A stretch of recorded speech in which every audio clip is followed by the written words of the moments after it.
So on May 3rd, the president will meet with Mahmoud Abbas, the Palestinian Authority. And here's an interesting fact. They, A, don't recognize the right for Israel to exist.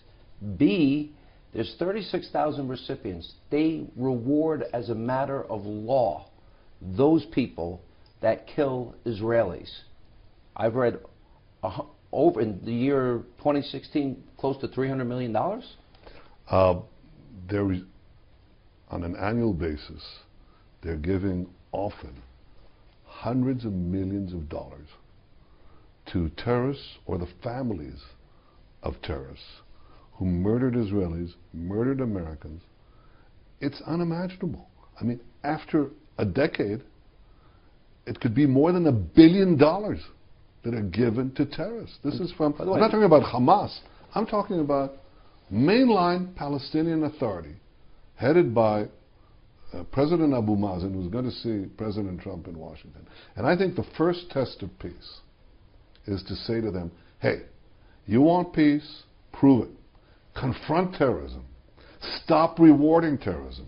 Stop paying terrorists. And don't finagle the books. You know, what they do is, okay, we won't pay it directly, we'll pay it to somebody else, and they'll pay it to the terrorists, you know, in a sort of circular fashion. No. Come clean on this. Stop paying terrorists. They have to repeal the law. It's a law. Yeah, on their books. It's a law. That not only pay terrorists, this is the crazy thing, Sean. They pay terrorists on a sliding scale. Not on the cost of living, but on the cost of killing.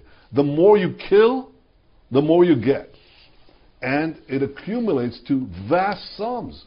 Some of it contributed by Americans, by European governments, and so on. This is important because hundreds of millions of dollars, the United States of America, the average taxpayer, we're giving them hundreds of millions of dollars. To people who are then they're giving to terrorists. And they funnel funds to terrorists who have murdered not only innocent Israelis and others, but innocent Americans. Yeah.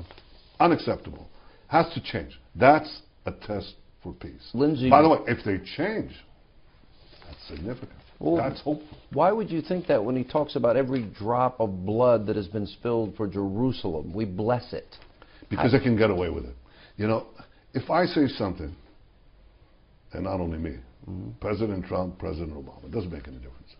In our free societies, in our open, transparent societies, if we say a syllable, I don't even say a word, a syllable, to a domestic audience, to our base audience, then it gets beamed around the world immediately. We're held accountable for every word, for every sentence that we make.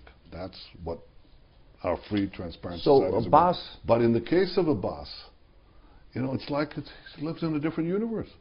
He can say, I want peace to Western leaders, I want peace, I'm willing to recognize Israel. So he'll but say then that to his own people, he says the very opposite. So he'll see President Trump on and you can see how different that is. So he'll see President Trump on May 3rd, right. And he'll say he wants peace with Israel, and that he just needs land for peace, which Israel has tried in the past. But I doubt he's going to say we bless every drop of blood that has been spilled for Israel, which is clean and pure blood, blood spilled for Allah, Allah willing. I doubt that comes up with President Trump. But here's the test for peace. I'm sure it won't. But here's the test for peace. When you're dealing with such leaders, okay, or with anyone, the true test of their real intention is not what they say to foreign leaders, what they say what they whisper in diplomatic corridors. The real test is what they say to their own people. Well, that's and in the case of the Palestinian leadership, including President Abbas, to his own people he says, we don't want a state next to Israel, we want a state instead of Israel. First we get a state, then we flood Israel with the descendants of Palestinians. We go back to Haifa, Jaffa, Tel Aviv, Akko, you know, and so on. That's the end of Israel. Abbas but the to his own people. To his own people. He also said we won't allow Jews' filthy feet. Right. As it relates to the Alaska Mosque. Well, talk about religious pluralism. You know, I make one very important rule, and we keep it.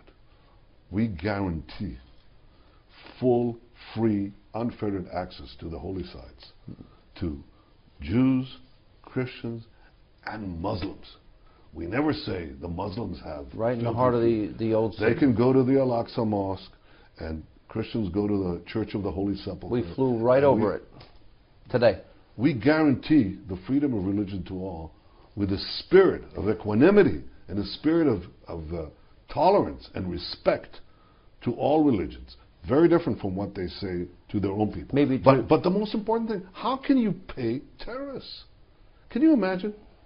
No. Can you imagine if you pay terrorists, if we pay? That's totally unacceptable. But the world pressures you to make peace with Abbas. Fine. They don't have to pressure me. I want peace.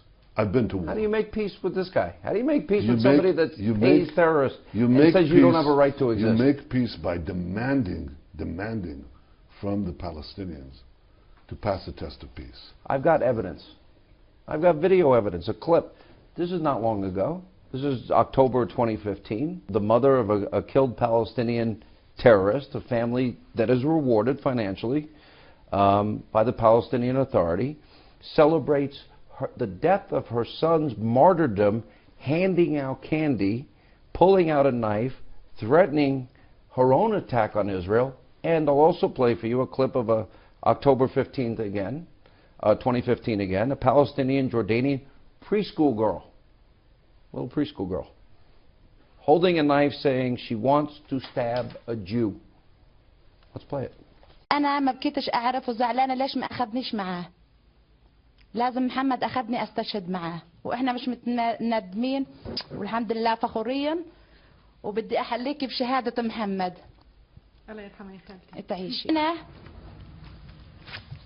لا لا لا لا لهون لهون لا لا لا لا لا. وأنا سلاحها. لا لا هون سلاحها. أنا سلاحها مخبي لها إسرائيل. ديري بالك إسرائيل. ديري بالك. بدي أطعن اليهودي. ليش بدك تطعن اليهودي؟ لأنه سرقوا أرضنا. سرقوا أرضنا، بدك تطعنيهم بإيش؟ بالسكين. يا قوية أنت، إن شاء الله. Sean, this is what they hear in the Palestinian schools. That's the Pledge of Allegiance that Palestinian teachers, paid by the Palestinian Authority, tell them. This is what they are taught. This is what they're inculcated with. And unless you change that, you don't get to the root of what has been preventing peace. It's this persistent refusal to recognize a Jewish state in any boundary.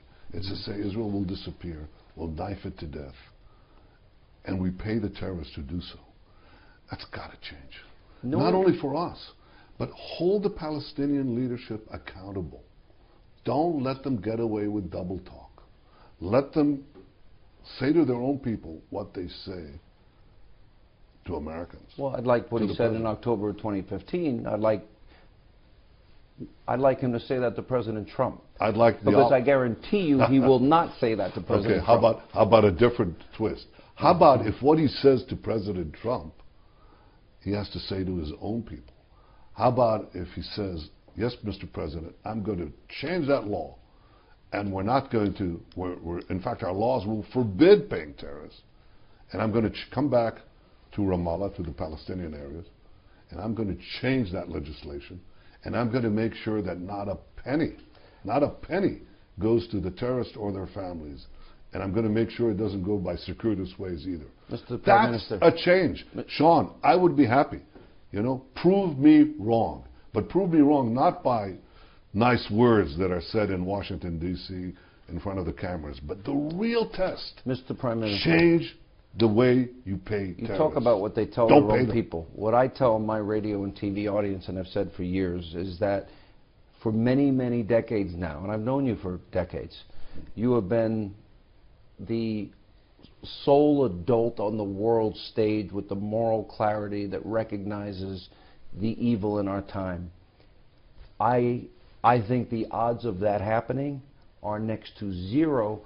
In part, how do you indoctrinate your own children to stab a Jew, like the tape we just played, and expect any other result than a constant, lifelong indoctrination and hatred towards an enemy that you don't even know?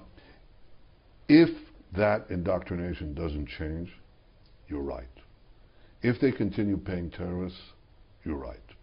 If they continue calling in their schools, in their mosques, for the eradication of Israel and for the stabbing of Jews and the Jewish state, you're right.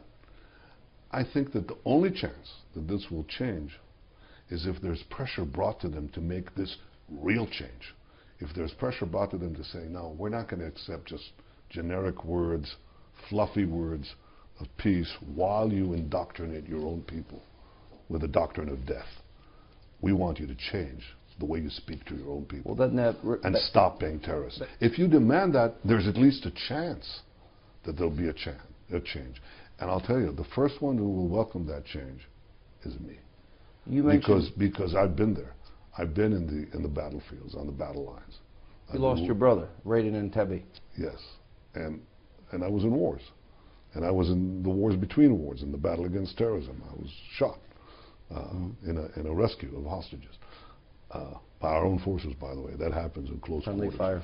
fire. It happens. I know the cost of war. There's no one that wants peace more than Israel. This canard that Israel doesn't want peace, that I don't want peace, is exactly that. It's a canard. It's a joke. We teach peace to our children. We yearn for peace. And we don't have double talk, because what we say inside is what we say outside. And everybody holds us accountable. It's high time that that accountability was put on the Palestinians. That you tell them, no, I want to see what you tell your children. I want you to stop paying terrorists and their families. I want to see a change. You know, if that kind of demand for accountability, genuine accountability, is put forward, that could make for a turning point.